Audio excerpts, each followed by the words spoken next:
निश्चित रूप से। यहाँ पर एक कहानी प्रस्तुत है जिसका शीर्षक है सोच की जंजीरें। ये कहानी उन लोगों के लिए है जो बहुत सोचते हैं और उनकी सोच उनके जीवन को कैसे प्रभावित करती है। मोहन एक छोटा गांव का निवासी था जो अपने परिवार के साथ एक छोटे से घर में रहता था। वह पढ़ाई में बहुत होशियार था और हमेशा से कुछ बड़ा करना चाहता था। लेकिन एक समस्या थी, मोहन बहुत ज्यादा सोचता था। हर छोटी से छोटी बात पर वह इतना सोचता कि उसका सारा समय सोचने में ही बीत जाता था।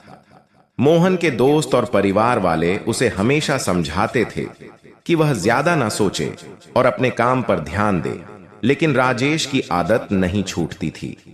वह हर निर्णय को इतनी बार उलट पलट कर सोचता कि अंत में वह किसी निष्कर्ष पर नहीं पहुंच पाता था। एक दिन गांव में एक बड़ा मेला लगा।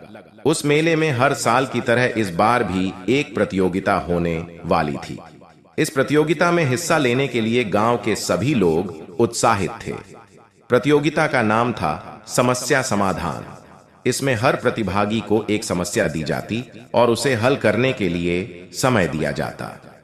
मोहन ने भी इस प्रतियोगिता में हिस्सा लेने का निर्णय लिया, लेकिन उसके मन में संदेह था कि क्या वह इसे हल कर पाएगा। उसकी समस्या हल करने की आदत और ज्यादा सोचने की आदत के बीच संघर्ष शुरू हो गया। प्रतियोगिता का दिन आ गया।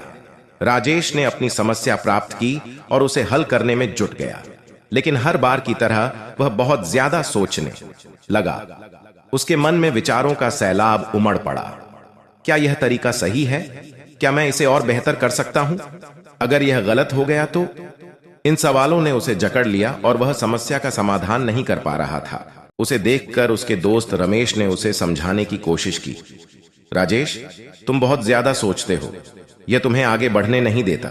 समस्या का समाधान करने के लिए पहले कदम उठाना जरूरी है, बाकी रास्ता अपने आप बन जाएगा। मोहन की बातों ने मोहन को सोचने पर मजबूर कर दिया। उसने खुद को देखा और महसूस किया कि वह हमेशा सोच में ही उलझा रहता है और कभी भी किसी निर्णय पर नहीं पहुंच पाता।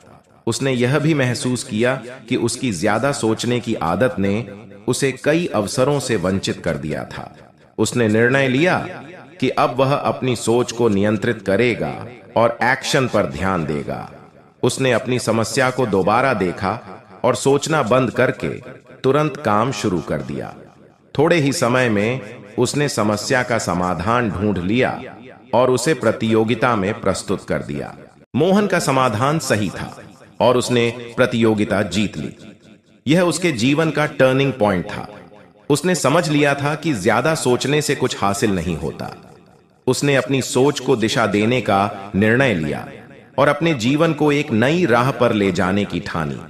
उसने अपनी पढ़ाई में भी वही सिद्धांत अपनाया और जल्द ही उसे सफलता मिलनी शुरू हो गई।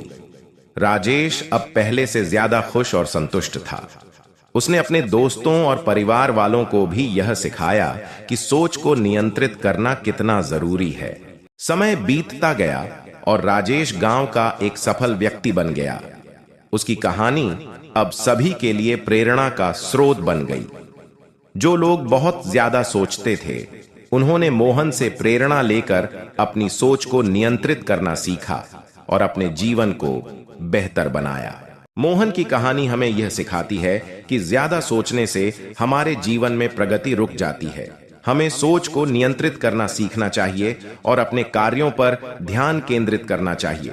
जीवन में सफलता प्राप्त करने के लिए सोच और कर्म का संतुलन बनाना जरूरी है। मोहन ने यह संतुलन प्राप्त किया और अपने जीवन को सफल बना लिया।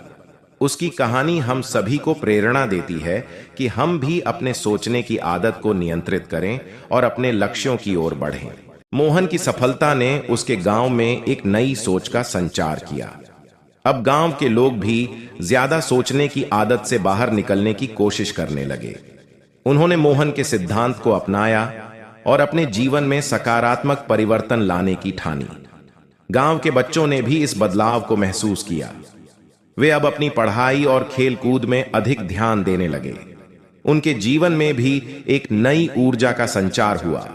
मोहन की कहानी अब गांव की धरोहर बन गई थी और सभी ने उससे प्रेरणा लेकर अपने जीवन को बेहतर बनाने की ठानी। मोहन की कहानी एक प्रेरणादायक संदेश के साथ समाप्त होती है। जो लोग ज्यादा सोचते हैं उन्हें यह समझना चाहिए कि सोच केवल एक साधन है, लक्ष्य नहीं।